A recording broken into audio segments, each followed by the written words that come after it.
মই হম ৰজা তুমি হবা ৰাণী।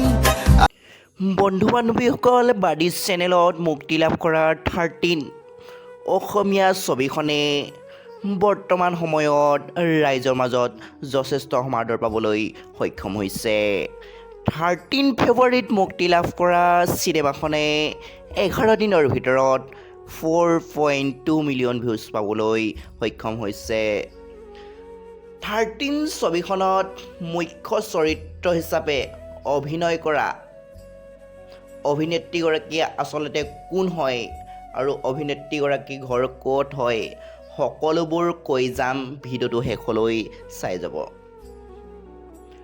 13 ছবিখনত অভিনয় কৰা জোনাকীৰ প্ৰকৃত নাম হ'ল ভৈৰৱী গোস্বামী।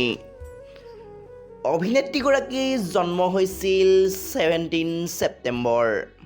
ভৈৰৱী গোস্বামীৰ জন্মস্থান হ'ল যোৰহাটৰ গড়মূৰ ওচৰৰ সুতকুছি সত্ৰত। তেখেতৰ দেউতাকৰ নাম হৈছে দেৱজিৎ গোস্বামী আৰু মাকৰ নাম হৈছে মৌচুমী মহন্ত গোস্বামী। অভিনেত্ৰীগৰাকী বৰ্তমান সময়ত যোৰহাট JB কলেজত অধ্যয়ন কৰি আছে। সৰুকালৰে পৰা অভিনয়ৰ লগত জড়িত অভিনেত্ৰী ভৈৰৱী গোস্বামী মেট্ৰিক দিয়াৰ পাছতে এটা মিউজিক ভিডিঅ'টো অভিনয় কৰিছিল।